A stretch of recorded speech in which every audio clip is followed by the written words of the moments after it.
السلام عليكم ورحمة الله تعالى وبركاته. وأنا سلام لما أصحاب تقاليد كل مدن هالكا برتان يوتيوب مقعيكو ومها حيلتي وحن كلنا برتان يوتيوب مها حيلتي وحن منطقة ربا إنان سوق بيوتحانة كهالله الصومالية لحدن كي الصنوع إلا صلافي وحي لكلنتي يبكي يفائدة دوا waxaan buugan ka soo xiganayna warbaahinta BBC ee Soomaalida oo afdheer. Buugan wuxuu yahay dhawaankiisa xurnimadii Soomaaliya 60 sano ee la soo dhaafay. Wuxuu leeyahay buugani waxa aad looga sheekeeyaa halgankii loo maray xurnimada Soomaaliya, laakiin loo galay Soomaaliya kii loo galay in dhibada loo aaso lana xijisto xurnimada Soomaaliya ay heshay ama madax banaanida ay Soomaaliya heshay. halgankii xurnimadoonka kaliya ma ahayn in guumeystayaashii dalka ka tagaan ee wuxuu ahaa in yagleelno dawladnimo mug leh oo wax badan ka bedesha nolosha shacabka Soomaaliya 60 sano ee la soo maray xurnimada la soo dhaafay ee xurnimada Soomaaliya. kadib xurnimadii Soomaaliya haysatay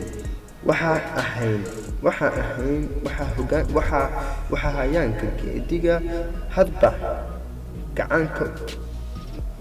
hadba hayaanka geediga caynaanka u duujinayay ama u dabcinayay dhacdooyin waaweyn oo aan ka xusi karno inaan saameyntooda kaliya ka tagin taariikhda ku xardhan ee sidoo kale yeeshay raadad aanan ka tirmi doonin nolosha jiilal badan.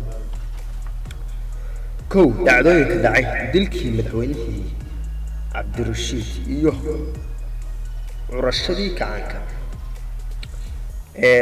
waxaan ogaansiinaynaa in aan baarti u kala sameynayno maadaama ay tahay qodobooyin aad u fara badan ayna u kordhinayso waxyaalooyin aad u fara badan cilmi badanna laga qaadan karo dhalinyaraduna ay waxyaalooyin badan ka faa'iidi karaan. 9 sano kaliya kadib markii Cabdirashiid Cali Sharmaake la dilay waxay ahayd 9 sano markii xurnimada laga joogay Soomaaliya. 9 sano kaliya kadib xurnimadii markii ay Soomaaliya ku naaloonaysay xasilooni siyaasadeed oo ku dhisan nidaam dimuqraadi ah oo sanduuqa lagu kala baxo. waxa dhacay wax lama filaan ah kaas oo ah dilkii madaxweynihii Soomaaliya oo ka dhacay Laascaanood. waxa dhacay dilkii magaalada Laascaanood lagu geystay madaxweynihii Soomaaliya Cabdirashiid Cali Sharmaake. maalin kasta waxaan sameeynaa baarti insha Allah.